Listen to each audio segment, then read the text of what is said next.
Okay, so now I've got the Houston Texans draft reaction. I'll look at each pick and then give my thoughts on each player, and then an overall grade at the end. And yeah, the Texans they didn't have many picks. Was it only four?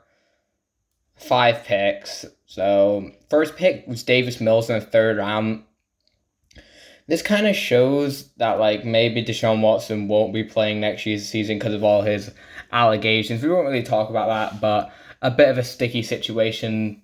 So I don't know if Davis Mills is probably like good enough to start day one for the Texans, but I think he could do a good tank job for you to get that number one overall pick. Like he might play pretty well. You never know because he does have a lot of potential.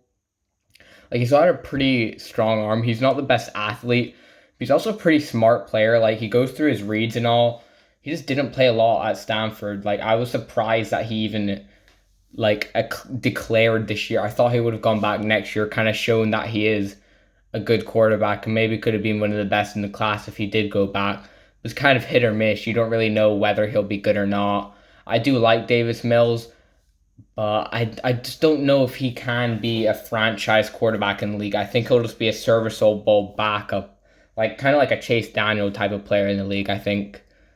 And then they got Nico Collins in the third round. Also, they traded up to get him. I like Nico Collins as a player, like individually. I felt this was about where he would go.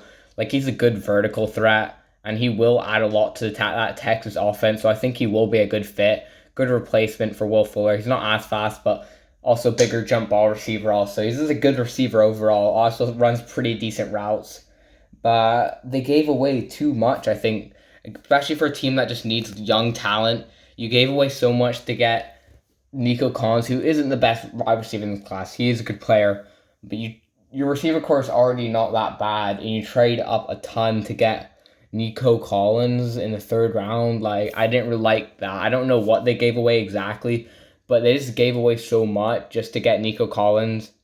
And I mean, I didn't really like that. I thought it was kind of a waste of their value, especially with already the low amount of picks that they have. So I didn't really like that. But then they got Brevin Jordan in the fifth round. I actually like this. I did not see Brevin Jordan dropping this far down in the draft, and because he's a very versatile player. Like he's a good athlete, not the quickest. Like his pro day wasn't amazing, but like he put on some weight, kind of to kind of be more of a tight end. Cause he was kind of like playing like a receiver mostly. Cause he's got good speed. I mean, he's not an amazing blocker, but he will give you another weapon on the offense for whoever's going to be the quarterback. I assume Tyrod Taylor, if Deshaun Watson didn't come back, would start, but maybe Davis Mills. Yeah, like he's not that far off of Nico Collins.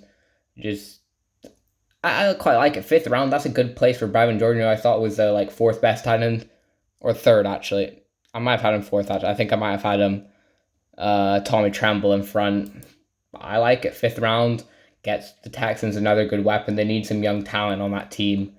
And then they went for Garrett Wallow in the fifth round also.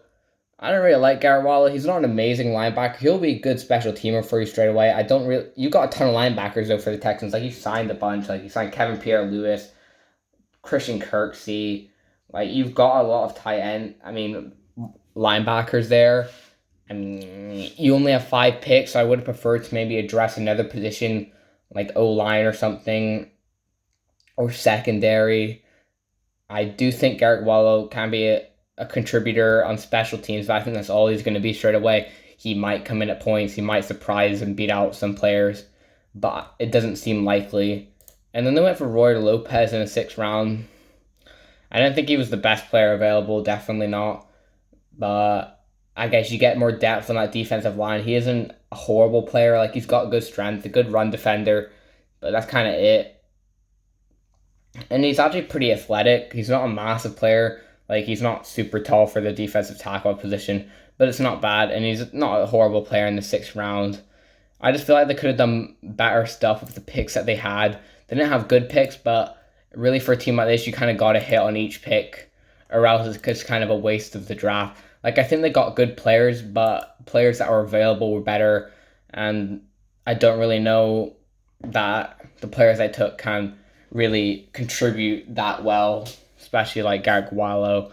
I don't really know about Davis Mills. So I think overall for the Texans draft, I'm gonna give them let me just think. I like Nico Collins. He just gave away too much. Reverend Jordan, that's probably their best pick. Davis Mills, not horrible. I'll give them a C plus. Yeah, C plus. Because I like some of their picks. I feel like they could have done much worse, but they also could have done better. So C plus. I'll give them benefit of the doubt and get a B plus. C plus, I mean. Yeah, so that's the Texans. Yeah, next I'll have the Colts. So stay tuned and see ya.